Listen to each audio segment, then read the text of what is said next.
Hello, everybody. It's my honor and privilege to be here with Sada.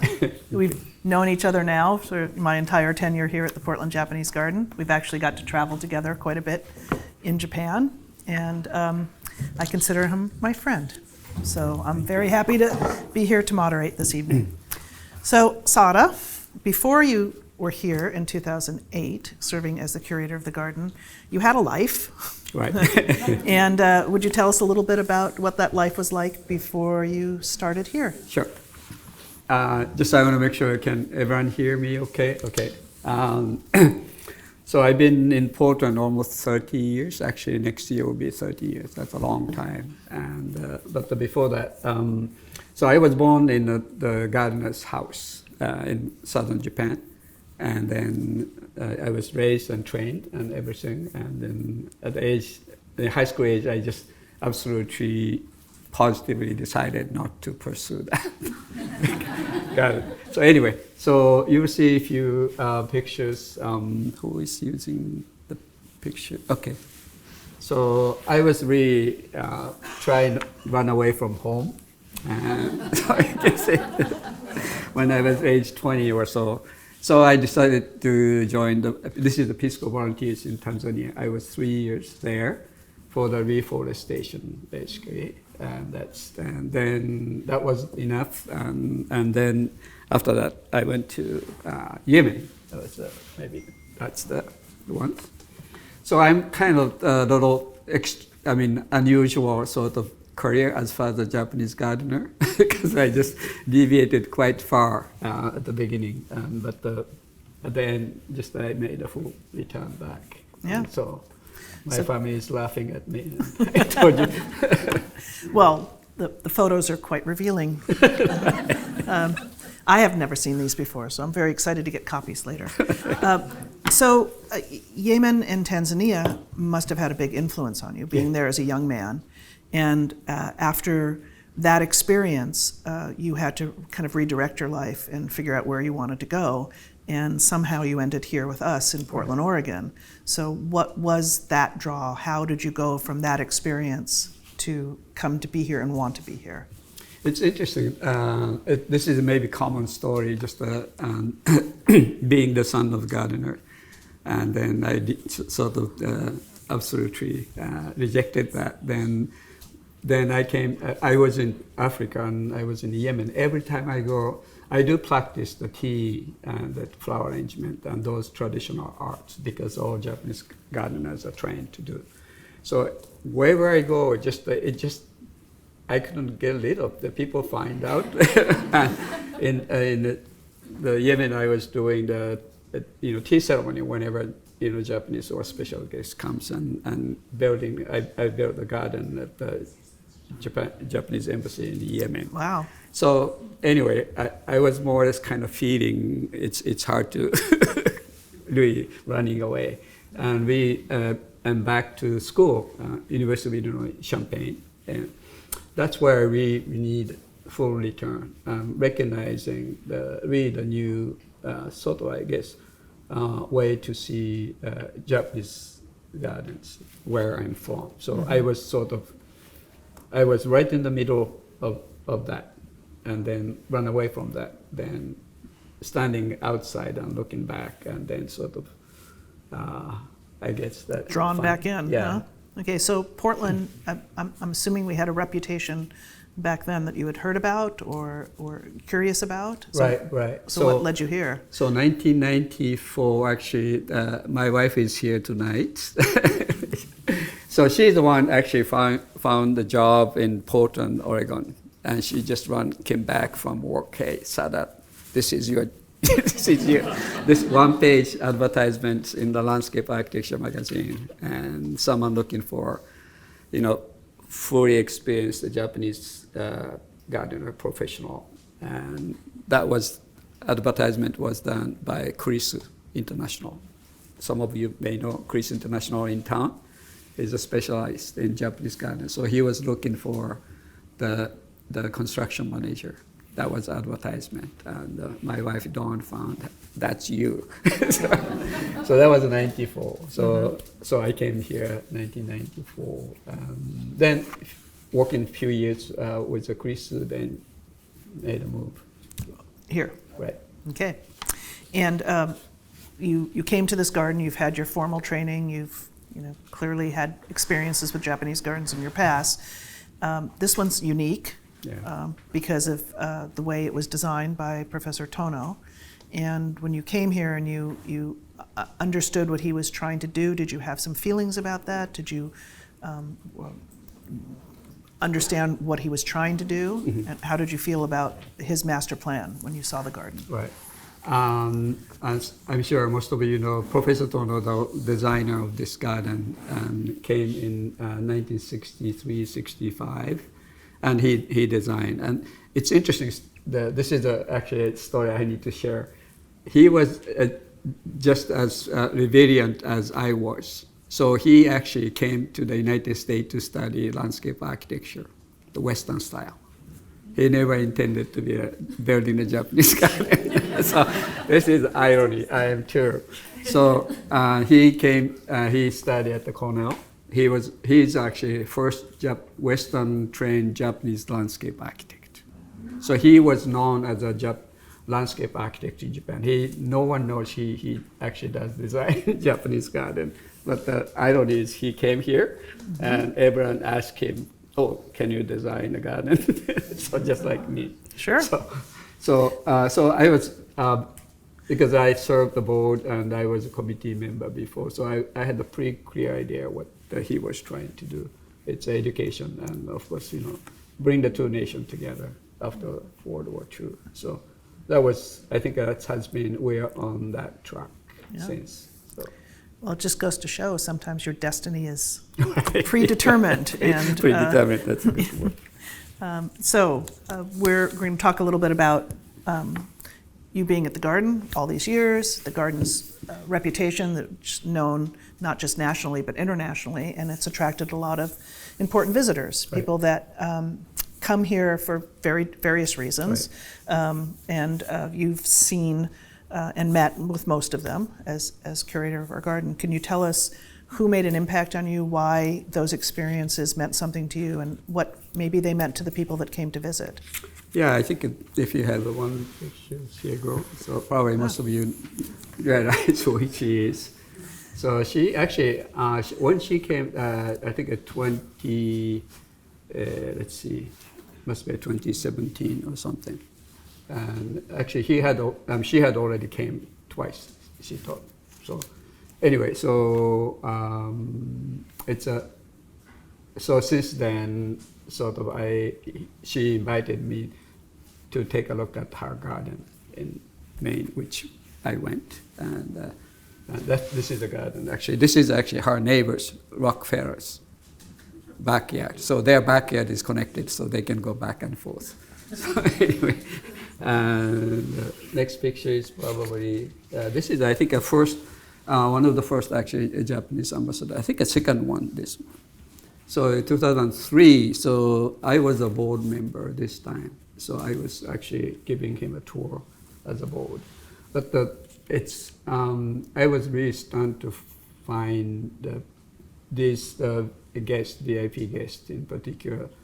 They not only did they surprise, how authentic this garden is, but they have prior knowledge already. They have heard from someone or somewhere. Mm-hmm. So that was very impressive. So there's not, they need to know anything new.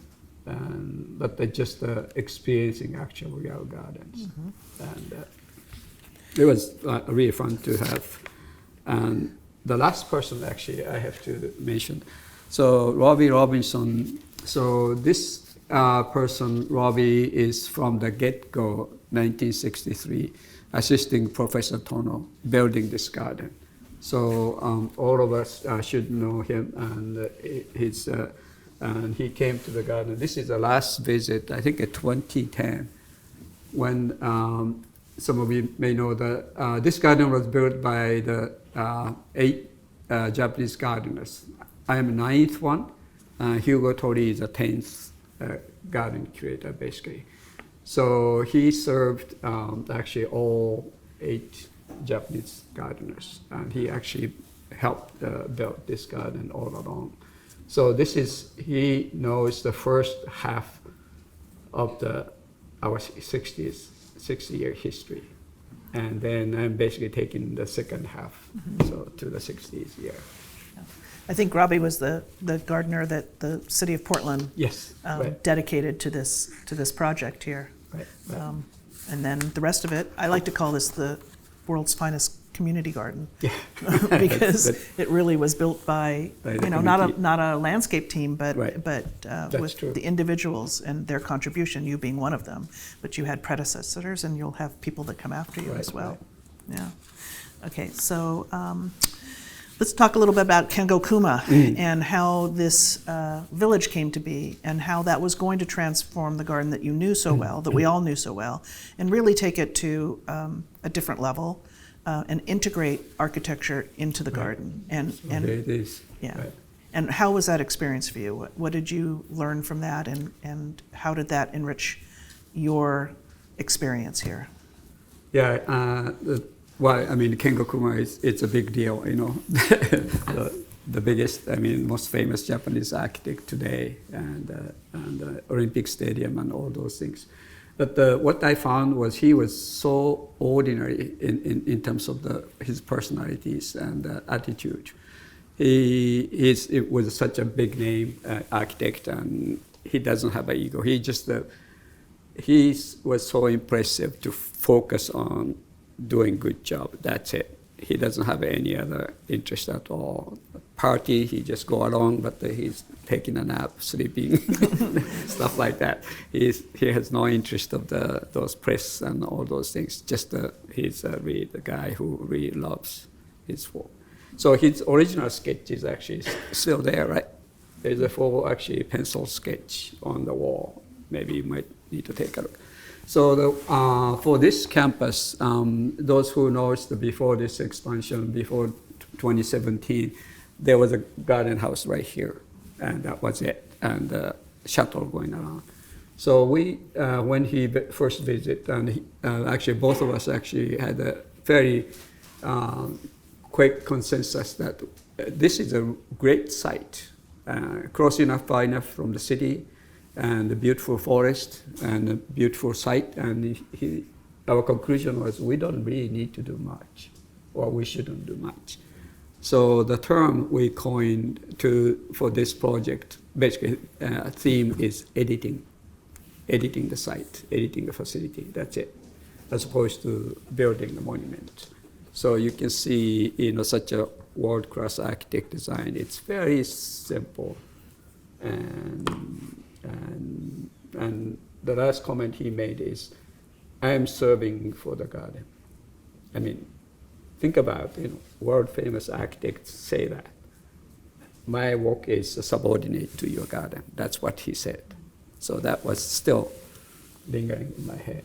It's a beautiful statement. And that's a really interesting concept of editing, too, because I think a lot of people that have your own gardens were constantly adding things to them. And to think of the process of simplifying is not the right word, but it's finding the essence, right? Just kind of distilling it down. And what a great collaboration you two did on this too, because it's not, you had to work alongside of him to integrate the garden to the site. And there's little bits of it here and there that got pretty close to the buildings. But he's pretty good. He remembers things incredible, every detail. Just every time, he never came from the same airport. He visited, dozen times. This time from Paris, this time from Argentina, this time from Japan. He never be the same. So our meeting was at the airport. And the time we drive together to the airport and from the airport, that was our project meeting. But I think we hit out right away, just the concept of editing. So that was good enough for us to almost work independently yet on the same project. Takes a lot of trust. Yeah. That's good. So now we've had some questions here about the original site of this garden that most of you know was the Oregon Zoo. And when the Oregon Zoo was deemed to be a little inhumane to the animals and that they need a little bit more room. And the decision for the city was to move the zoo farther down the hill. And this place lay here for a while, and it was undetermined what was going on. And then citizens got together. Eventually, the decision was made to start a Japanese garden here. So it's had quite the history, this site. And even before the zoo was here, other people were here as well. So people are curious as to, in all of your working here, what were those kind of remnants? What were the layers that you have discovered in this garden that are not just what we see today, but you're starting with something that was 60 years ago had a different function. Right.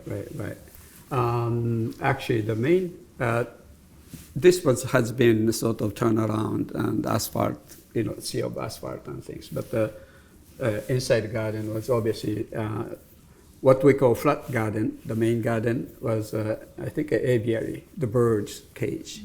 So that was, and then bear pit at our main waterfall and those things. And I think it's still, most of the infrastructure is still in place. It's just at some point maybe we need to do some archaeological dig or something.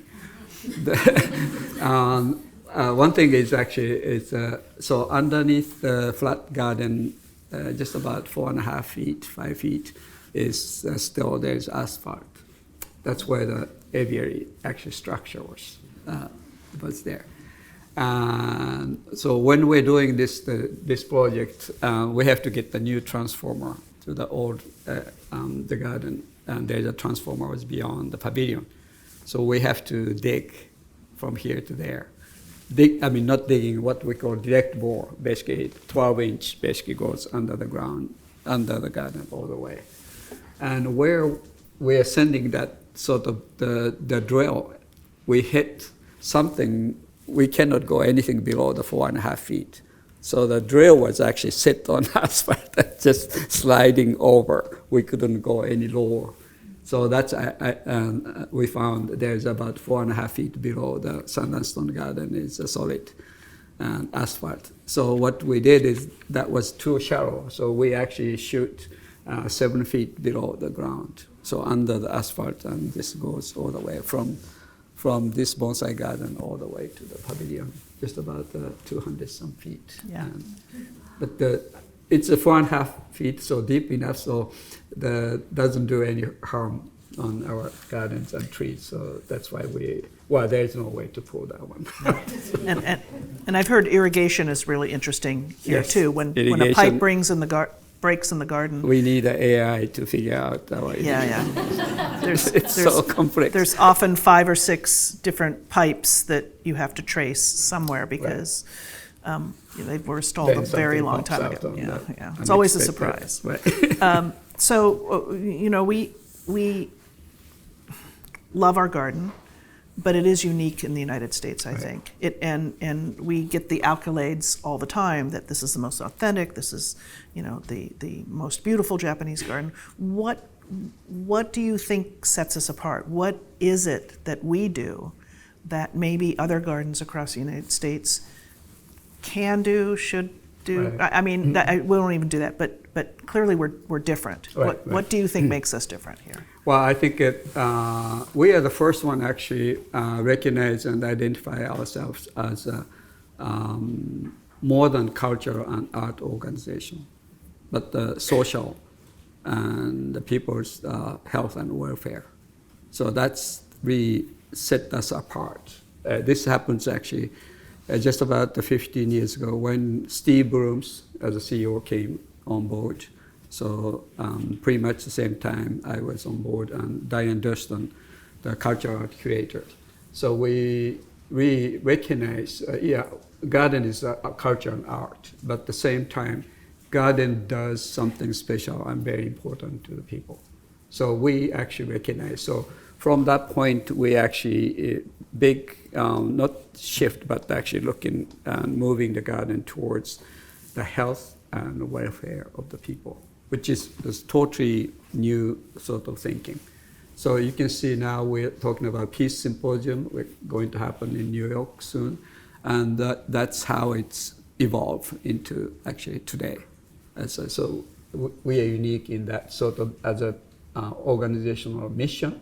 Probably we are the only one clearly actually identify ourselves serving people as opposed to providing those art piece and culture, which means a lot to me. So I think that makes us special. That you can see activities and the garden support. It's a beautiful garden. So, but what we do is very important.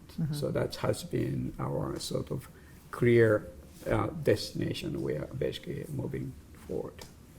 I've often come up here in the morning and been alone in the garden, and it's fun for a little while. Yeah. But I really miss seeing people in the garden because that activates our Yes. space. That really, when you see somebody noticing something that I haven't noticed before, or pointing out something to their child that I might have just passed by. And every time I come up here, I discover something new. Yeah, I do too. Yeah. I mean, okay. yeah. So, but it is a living, breathing, changing thing. And what have you had a theme in the time that you've been here? Have you had a plan for how you have subtly guided it from where you found it when you came here to where it is today?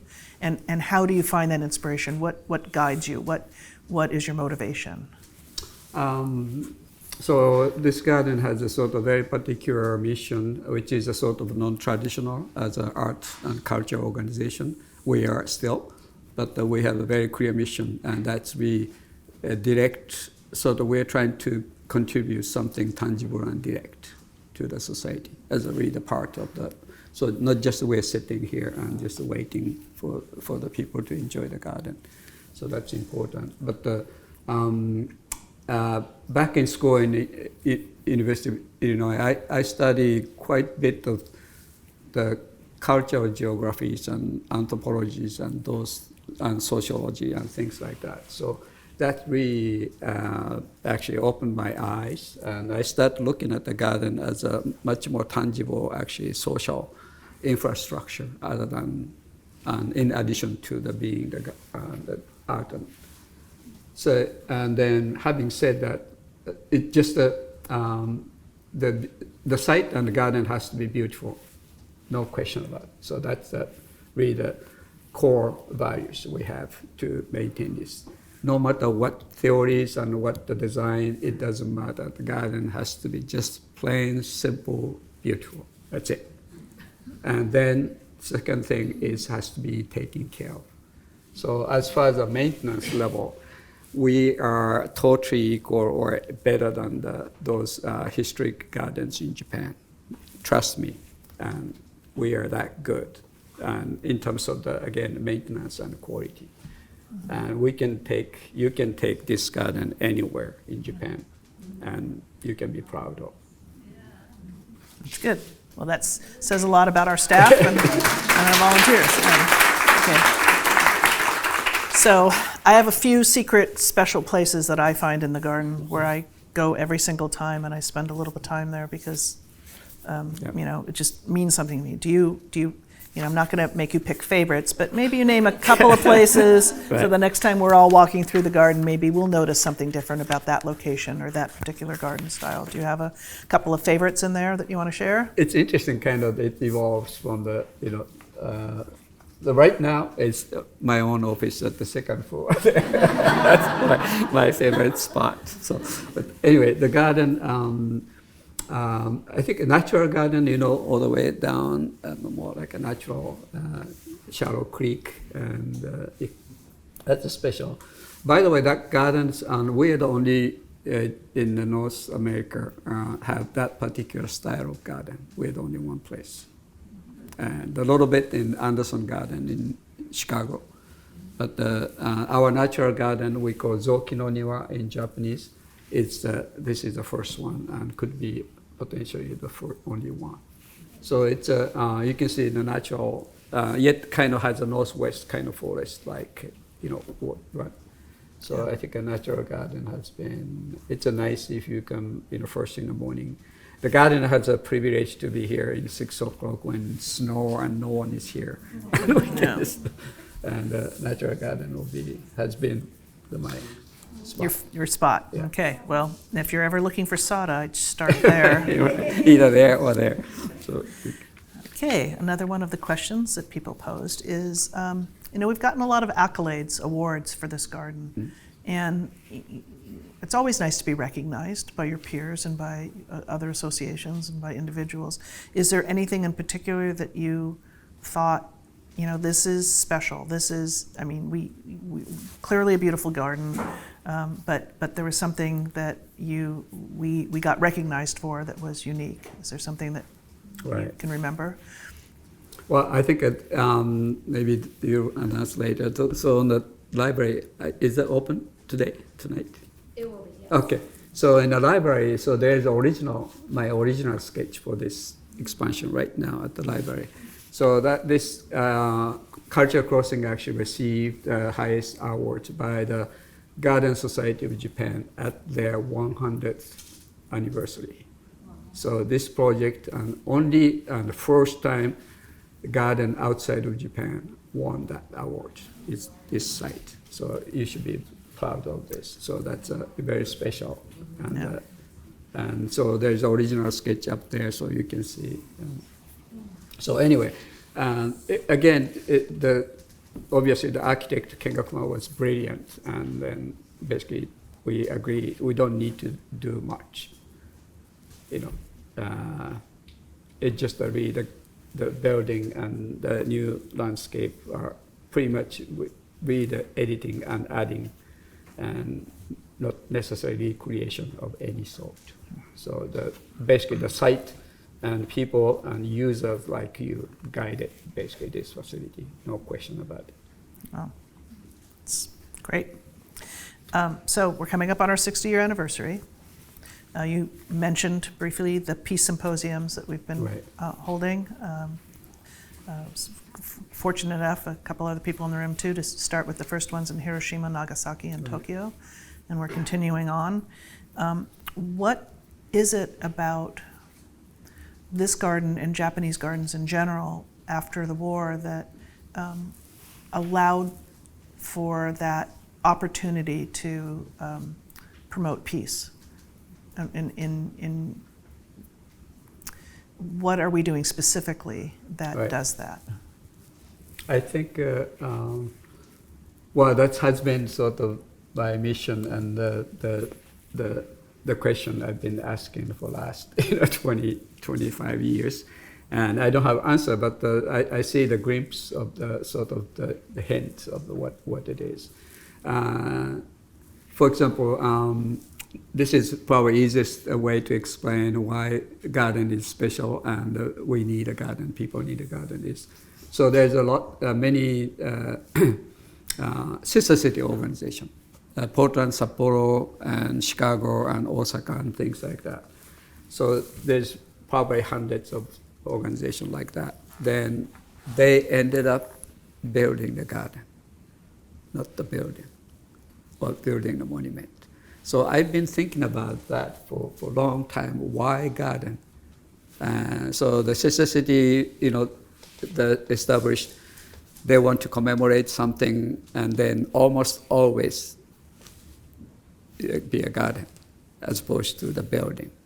And the garden, and then one answer I can come up with is the garden doesn't have any prescribed use or definition. It's a garden, it's a beautiful space for everyone. Whereas the building, if you build a building, either when it's complete, it's a library or a community center or a university campus or what. But the garden at its completion doesn't take any sort of prescribed use. It's a beautiful site and very unique in that way, and takes everyone and anytime. So I think this sort of so fundamental, I think, just being in the beautiful, comfortable space. Mm-hmm. And the Japanese garden, not just design, there's the English garden, French garden, all garden does the same thing. but the Japanese garden is so beautifully packaged. Yeah. I mean, packaging. That's just so you are so drawn into. You want to open and see what's in, and what's in it's really what it meant to be, not what's on the surface. So I think everyone needs a garden, and just in our case, happened to be a beautiful Japanese garden. It's true. So we consider ourselves a reconciliation garden. Yeah. Post-war, Yeah. Rebuilding with culture, art, and nature instead of commerce and what we call cultural diplomacy. Do you feel that when you're in Japan? Do people recognize that our garden and represents something to the Japanese people outside of Japan? Do you have? I guess what I'm asking is if you have, is it tangible? Do people understand that this garden served that purpose, and is it successful doing that? Right. I think again, we, meaning all of our staff here, and we are very much mindful of what we are doing. We're not just arbitrary serving and welcoming the guest. We know what we're doing with this beautiful garden, so that's one. And the notion that use the garden as active and a meaningful place for people to convene and talk about something hard to talk about is, it's not new, but we really actually bring that one onto the surface. So now actually there's a new trend that really the garden serves really the peaceful sort of the time and the space is actually we are re-importing actually back to Japan. So it's last 4 or 5 days, Japanese government recognized their diplomacy, their effort with the foreign country. It was supported by actually these individual small gardens scattered around hundreds, thousands of those little gardens in their mini Japan, basically. So actually the Ministry of Foreign Affairs and the Japanese government recognized. And they had a program, this is the second round of 5-year program, helping actually the repair and maintenance of the Japanese garden outside of Japan. So we're in the second round of that program. So I think even the home country, Japan, start recognizing, but we are the first one to raise the hand and basically saying, hey, the garden is more than just a beautiful place, but the garden does something special for everyone. We, besides the relationship with Japan that had to be mended, we also had our own citizens here in the Pacific Northwest that were interned outside of their state. Many never returned. Do you think the garden has had a role in also recognizing that history here and helping people reconnect? I know we've lost so many people and they didn't come back, but what role do you think this garden has in our local relationships with people as well? Again, the garden is, many people bring the emotion and special thinking and worries to the garden. And then, so the garden in some sense, to me, is a sort of depository of your emotions you bring. Happiness and the sadness, all those things, the garden can take anytime. And so I think it's a big, this cultural diplomacy, I think, has served a big time. And especially the Pacific Northwest, we are across the Pacific Ocean, Japan is there. And there's the same sad story happens here too during the war. So I think the garden is, no one fight in the garden, really. So that's the bottom line. And if you go to the parliament or somewhere, the constant fighting and, but the garden, some reason, no one fight. The garden allows you to be who you are and honest, and then share your thoughts. So it's I think a beautiful and needed, especially now. Right. I took a walk in the Arboretum this morning, and I was thinking about all the trees around us and how we're so fortunate in the Pacific Northwest to live amongst nature, immersed in nature. It doesn't take long for you to leave your neighborhood and be in a grove of trees. And then I also started thinking about how they absorb, all the bad stuff in the air. So it makes sense to me that a garden would start to absorb people's emotions and their feelings and take it on, recycle it, make some fresh air out of it, give it back to us. It's pretty powerful. Yeah, actually, it's very, very true. Yeah. Okay, so let's see. You mentioned all the other gardens in the United States, and one of the questions our members had is, and the other projects that you've done across the United States as well. If people are traveling, do you have some recommendations? Are there different styles of gardens that are represented here that you would also encourage people to see and seek out and visit? You can imagine that in any garden, a Japanese garden is not the exception. You see the sort of what's each the place and region provides, and so that's a kind of fun part. So you can see all kinds of Japanese gardens from the East Coast all the way to the West Coast. But it's just as we know, there's over 250 or close to 300 publicly accessible Japanese gardens in this country alone. So that means 5, 6 on average each state. That's a lot. So you see those gardens, the large and small. And one place a little away from Chicago, a place called Anderson Garden. That's something, it's a beautiful garden that I recommend you to. And others are, I worked on a few projects, and the Denver Botanic Garden, that's, I renovate that garden in 2000. And also at the North Carolina, the Duke University, the Sada Duke, the gardens, and there's a Japanese garden there. I built that one just 4 years ago.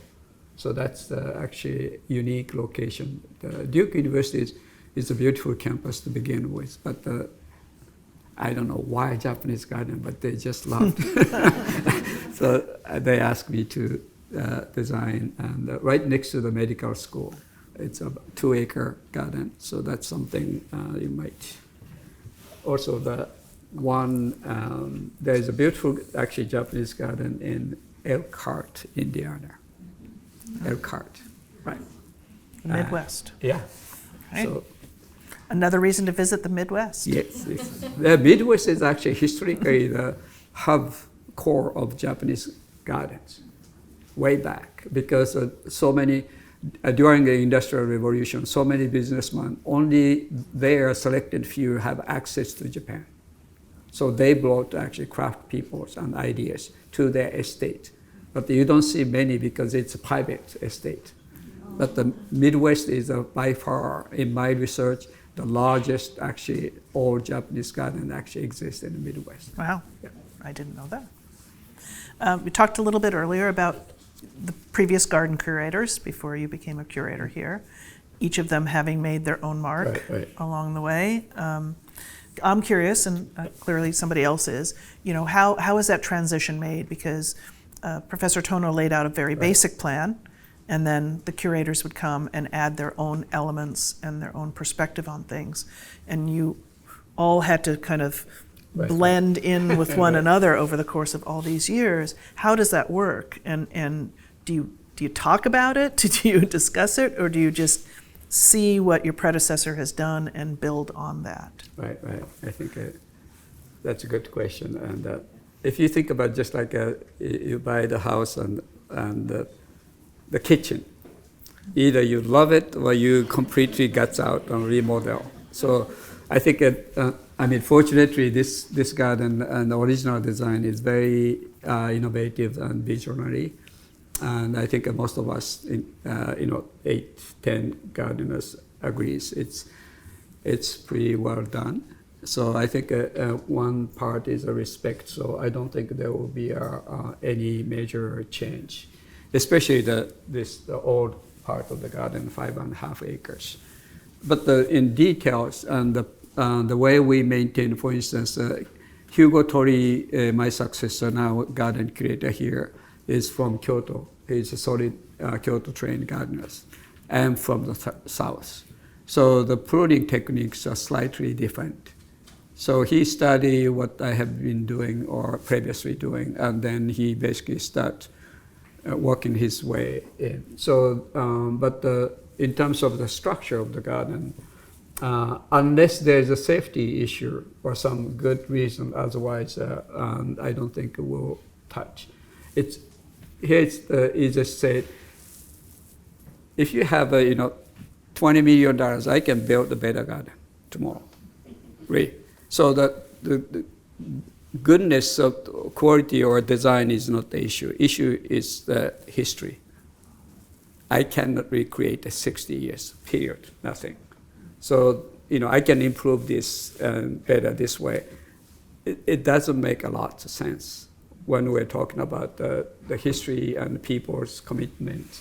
So that's what this garden is about. Mm-hmm. And the beautiful garden, we can make a beautiful garden, better garden, bigger garden, but the history and how this came to this point is unreversible. That's simply be there and rooted in this ground. Yeah. So I think we have all respect. So that's the main, actually, if any, that's a common ground, how the Japanese gardeners are trained. Because just imagine that we're dealing with 500 years old garden in Kyoto and 200 years. The reason they are there for that long, there's a few hundred gardeners involved in that. So maintaining and keep that history alive. And so that's a very fundamental sort of learning and teaching in Japanese garden. Yeah. So one of the questions here, I'm thinking of how I'm going to ask you this. Yes. The question is, you have helped shape the Japanese garden, so right. you've made your imprint here. In the time that you've been allotted, I'm sure there were things you might have done more, might have done less. I mean, you have a certain amount of time to influence it. The question is, how has it shaped you? So I guess what I would want to know is, in that experience of working with a garden that you didn't create, but you had all the energy of everybody that came before you, and you're now in this position to pass that energy on, and that's monumental. I mean, that's a big responsibility. So how do you respond to that? How does it make you feel about this garden? I think really just in short, so this is the 16th year as a garden curator and the chief curator, and the short answer is really just was a confirmation of what my grandfather told me, which is basically the gardener is to serve the owner and the client of the owner of the garden to begin with. And so that's it. So since I was 10, 12 years old, and that was really just the message. You are a gardener. Don't think you are a fancy designer or anything. You are a gardener. Someone giving you money and land and design and build the garden. Is enough. Period. That's your job. So really, I was really trained and raised that way. Basically, just the garden it's my garden in a way of the construction and design, but I don't own it. It's someone like you, single individual or owners enjoy. So that's basically that's how the garden is destined to be. So I think it just that's all gardeners actually before and after knows that. Mm-hmm. So I think one thing that we can improve this way better, but it was capped by that notion of basically you are serving not yourself, but actually a bigger audience. So unless there's safety or some other issues, otherwise there's no reason. Mm-hmm. So I think that has been and that will be tradition, I think. And that makes this garden authentic. Well, you're sitting in front of the owners. Yeah. I mean, that's who we are, right? I mean, this garden belongs to everybody that came before us, the people that are here now, and the people in the future. Every like a newspaper, the Oregonians and the KGW. When I came first in 2008, I had a series of interview, TV and newspaper. Everyone asked, so what's your legacy, you think? I said, I don't. So that was a kind of funny how people see the new designer gardener came and, okay, what he's going to do. And they're very disappointed because I said, I won't. I don't have anything. I just keep this garden beautiful and maintain. And it was kind of famous among those journalists that Sada doesn't have any idea what he's doing. Well, I think you have a lot of ideas. This is our last question, and it's really about the future and where you imagine. I have a fantasy that you have a book in your office that says 10 years, 25 years, 50 years, 100 years, 500 years, 1,000 years. And even if it's not a physical book, I think I know you well enough to know that you think that way, right? And so you imagine, this has been created over 60 years. This is how we've reached this point in our history and in our time together. What do you hope for the future? Where do you imagine that a garden like this can take us? That's a $1 million question.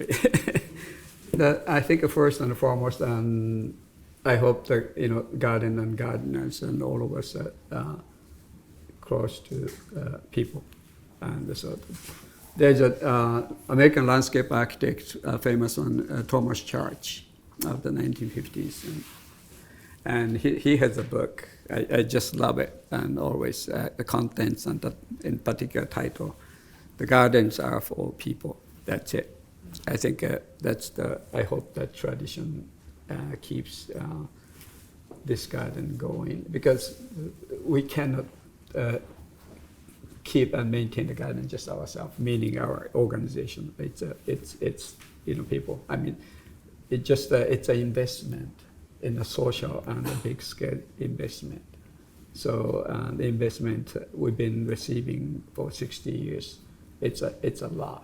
Mm-hmm. And will be a lot more. So I think that tradition will continue. And the other thing is the garden outlive our life. I'm say 90, 100 years at most. And the garden, if this garden keep on going on 300 years, you can imagine 500-year-old gardens in Kyoto. There are so many gardeners, and they just serve this much for the entire life of the garden. So I think that's the kind of mindset I have, and our gardener have. So the same thing, and our goal is not there. Our goal is way down, way up. So we just finished the youth year. That's 60s, as far as the garden is concerned. Mm-hmm. So now it's a kind of adult, and then. Are we skipping teenage years? So again, 60s is really finally garden mature. So this is how the mature garden look like. Then the question is how long and how far you want to take. And so that's that. And we need to work together. Okay. Thank you. Maybe we have 2 minutes. We can take one more. Well, couple. There might be, yeah. Well, we have time for one audience member question. So it's going to be a real battle. Does anyone have a question? Too shy. Thank you. Thank you. This is such an honor. I imagine there are very few people in the world with your job title, especially specific to being a Japanese garden curator. Do you have any community with any of those people across the world who also share your job, and how do you communicate with them, or do you feel sort of siloed, or more like you're alone at times? Very good question, and important one. So basically the reason why actually I'm going to retire, not far from today, but is because I have a job to do that, just exactly. So I have lots of colleagues in Japan, and everyone knows Portland Japanese Garden. Everyone wants to talk about the Portland Japanese Garden, how we do. So that's my, actually the second career in a way. And I have, I'll be much more wide out and beyond this garden.